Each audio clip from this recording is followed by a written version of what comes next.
Bonjour, bienvenue sur ma chaîne Santé, Mouvement, Équilibre. Ma toute première vidéo pour ma chaîne. Donc, j'ai décidé de vous parler des raquettes et des crampons. Donc, il y a beaucoup de gens qui ne savent pas s'ils doivent utiliser les raquettes ou les crampons. Donc, les raquettes, on utilise les raquettes habituellement quand le sentier, il n'y a pas de sentier. Hein. C'est nous qui allons créer le sentier. Donc, c'est quand il y a une bonne épaisseur de neige, on utilise les raquettes. Donc, les raquettes modernes sont vraiment plus pratiques, sont moins lourdes que les anciennes raquettes. Donc, c'est quand vous voulez, quand il n'y a pas vraiment de tracé, vous utilisez les raquettes.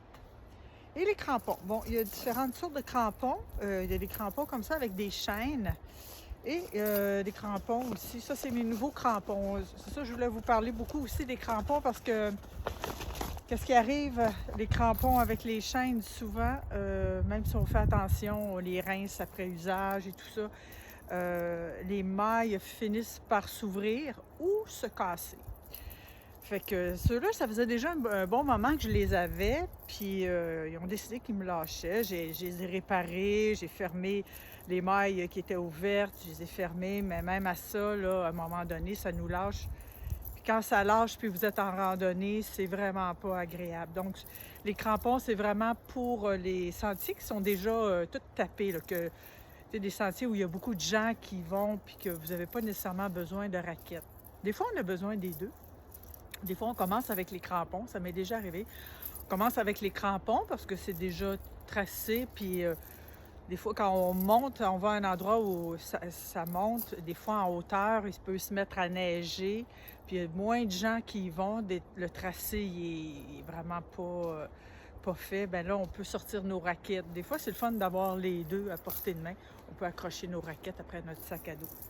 Donc, pour revenir aux crampons, ce que je disais, c'est que ces crampons-là peuvent à la limite être un petit peu dangereux. Fait que moi, quand ils m'ont lâché, j'ai décidé de magasiner, mais là, je voyais que le système était fait pas mal de la même façon sur pas mal tous les crampons. Il y avait le même système, c'était les mêmes mailles. J'ai dit, ah, ça me tente pas. Comme vous pouvez voir, regardez ici, ça l'a cassé carrément. Ça ne me tentait pas de vivre encore l'expérience.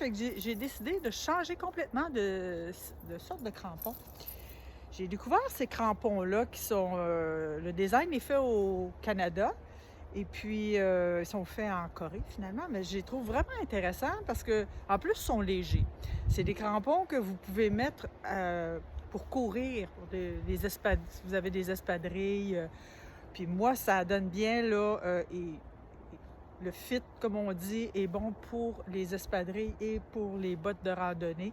Fait que je les aime beaucoup. C'est vraiment un caoutchouc solide, même en dessous, là, je ne sais pas si vous pouvez voir. Puis c'est pas c'est des petits pics pointus, c'est pas des petits ronds. C'est plus glissant, ceux qui sont faits en cercle. Tandis que ceux-là, je ne sais pas si vous voyez bien, c'est un peu comme ça ici. C'est vraiment comme des petits triangles, là. Ça pique dans la glace, c'est très, très, très stable. C'est pratique pour même les journées où il y a du verglas, où on va aller prendre une marche dans la rue. C'est pas obligé d'être dans des sentiers. Je vous dis, là, ils sont vraiment efficaces. On sent que ça mord dans la glace. C'est très sécurisant. Donc, c'est ça. Puis en plus, ceux-là ici, ils ont une attache sur le dessus. C'est comme une double sécurité au cas où que ça se défasse. Mais je peux vous dire que c'est quand même très, très, très stable. Et je vous suggère aussi, pour tous les crampons, le choix, tout dépendant du choix de crampons que vous allez faire, d'y aller magasiner. On ne peut pas vraiment acheter ça en ligne. Je vous conseille d'apporter avec vous les souliers ou les bottes que vous allez utiliser le plus souvent avec vos crampons pour être sûr d'avoir la bonne grandeur. Parce que c'est sûr, en arrière des boîtes ou des petits sacs, quand on veut les acheter, il y a des grandeurs. Mais je vous suggère quand même, vous pouvez vous fier un peu à ça, mais pas complètement. Je vous suggère vraiment d'aller en magasin avec les chaussures que vous allez utiliser le plus souvent, puis des essayer. Parce que c'est quand même une soixantaine de dollars. On veut que ce soit pratique, que ce soit utile. Donc, Donc, c'est ça que je voulais vous parler au sujet des crampons. Puis aussi, une chose que je fais, moi, que j'ai toujours fait, même avec ceux-là, même si j'ai fait très attention, à un moment donné, ça lâche.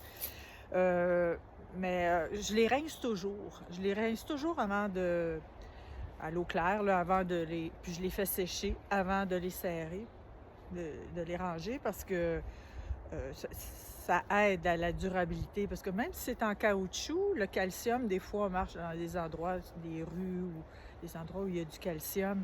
Ça affecte beaucoup tous les matériaux, hein. Donc, c'est ça pour l'entretien. Et c'est ça, je voulais vous parler aussi pour revenir aux raquettes. Bon, il y a souvent des clients qui me disent, ben, Chantal, comme là on voit, là, quand les températures sont un petit peu plus clémentes, la neige colle vraiment beaucoup sur nos raquettes. Puis quand on est en randonnée, des fois, c'est pas agréable. Mais ce que je vous conseillerais, c'est quand vous voyez que c'est une journée clémente, vous pouvez mettre du PAM, l'huile en aérosol, que vous pouvez vaporiser avant de partir. Ça empêche la neige de coller. Puis c'est ça, les raquettes aussi, je les rince comme il faut, je les fais sécher avant de les ranger, parce que des fois ça peut rouiller, tout dépend des matériaux. Ceux-là, c'est pas des raquettes très très récentes, là, mais c'est durable. Puis aussi, les raquettes, il y a des garanties, hein. Ça vaut la peine d'acheter une bonne qualité de raquettes, parce que comme ceux-là, j'ai eu des petits problèmes avec les boutons pression. Je les ai ramenés où je les ai achetés, puis eux là, sont occupés de l'envoyer à la compagnie, puis ils m'ont réparé tout ça, puis ça va très bien. Donc, c'est important quand vous achetez des équipements de sport de vérifier s'il y a des garanties, que ce soit des bâtons de marche ou quoi que ce soit. Et puis, je voulais finir ça en vous disant que, donc, sur ma chaîne, j'ai essayé de varier les contenus. Je vais vous parler de santé, mouvement et d'équilibre. Dans le fond, ça va être tout ce qui a rapport à la santé, ça peut être à l'activité physique. Bon, pour ceux qui ne me connaissent pas, moi, je suis entraîneur en conditionnement physique. Je suis professeur de stretching yoga et de pilates depuis plusieurs années. Et puis, c'est ça, je ne veux pas nécessairement faire du contenu qui a rapport à mon travail. Peut-être qu'il va en avoir. Je vais me laisser inspirer par soit les demandes de mes clients, ou si jamais vous avez des demandes spéciales, vous pouvez m'écrire en privé, et puis ça me ferait plaisir de faire un contenu sur le sujet que vous m'avez suggéré. Donc, sur ce, je voulais vous dire que vous pouvez vous abonner aussi, ça ne coûte rien, hein? Vous pouvez vous abonner, et quand il y a un nouveau contenu, vous êtes avisé, puis là, vous pouvez regarder le nouveau contenu. Et si vous avez aimé le contenu, bien, vous pouvez mettre un petit thumbs up, un petit pouce en l'air. Ça m'encourage à vous faire des vidéos. Je vais finir en vous présentant les raquettes qui sont derrière moi. C'est avec ces raquettes-là que j'ai commencé, donc je ne suis pas trop jeune. Donc, c'est des raquettes qui ont une valeur sentimentale pour moi, parce que c'est mon grand-père qui les a fait. Mon grand-père faisait des raquettes.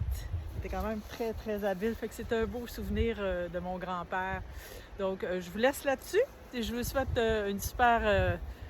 super bon temps en plein air, puis profitez du beau temps. Cette année, on a un hiver assez exceptionnel. Donc, à la prochaine. Merci.